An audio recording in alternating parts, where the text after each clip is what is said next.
You know, it's kind of funny. You hear politicians say, you don't want the intelligence community upset with you because they can spy on you. Well, there's one person the intelligence community does not want upset with them. That would be Rand Paul. And if they were spying on him and he finds out about it, the ultimate libertarian will hold no punches. So, let's watch this video when he appeared on Shawn Hannah, and he'll give you his reasons to believe why they did so. Senator Rand Paul, Senator, this is beyond chilling. What did you hear? And when you hear the numbers of John and Sarah, what does that tell you? You know, it's sort of mind-boggling. We've been hearing rumors, and anonymous sources have been telling us for a couple of months now that they believe that the Obama administration was spying on other presidential candidates other than Trump, and that it may be politically motivated. I don't have the evidence. I haven't seen the evidence, but I've requested it.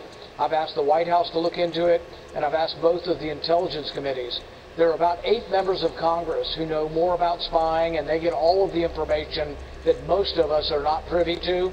I've asked those 8 members. These are the gatekeepers. There's something called a Gates notification. If they looked at my personal information, if they listened to my phone call, they're supposed to have a Gates notification, and there's supposed to be someone who knows that this happened. I've never been notified, and so my question is, are they supposed to tell me they're spying on me, or do I have to request it? But now that we've gotten these sources, I have made formal written requests to find out if the Obama administration did indeed spy on me. Senator, we're going from 654 to over 2,200 in a year? It may be even worse than that. When we spy on foreigners, we gather up maybe as much as 1 million pieces of information on 1 million different Americans. Now, they've looked at 30,000. So what you're hearing about is the ones they looked at, but they have 1 million different phone calls, transactions, emails from Americans who have talked to people overseas. The danger is if they're willing to use this for political purposes, what if someone's making an international deal and buying a company and it's top secret? It would be devastating to your stock price to know you're negotiating a deal with a foreign country or with a foreign company. What if someone decides to sell that to your competitors? Well, we can't have our intelligence agencies listening to anybody willy-nilly without a warrant. Senator, this is deep and profound. We're talking about trampling on Fourth Amendment constitutional rights here, unreasonable search and seizure.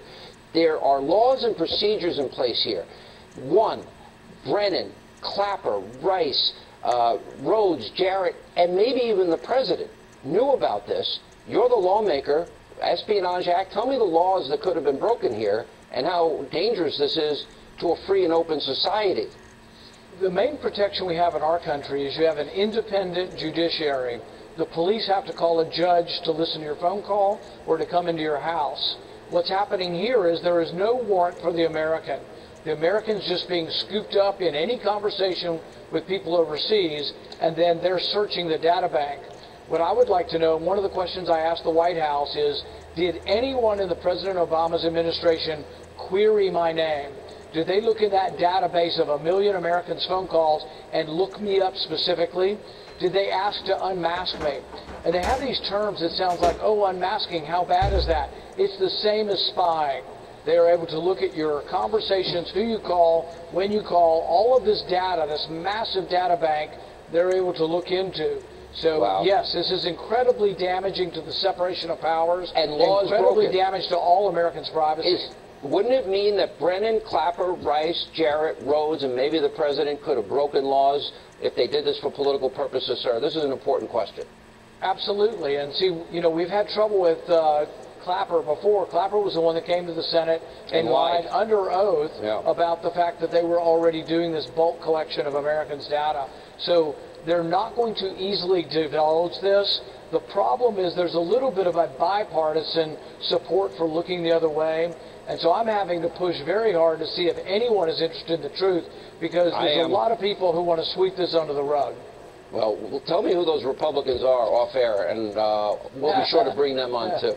All right, Senator, serious issue. This is not a joke anymore. Thank you for your insight. We look forward to peeling away the layers of the onion on this story.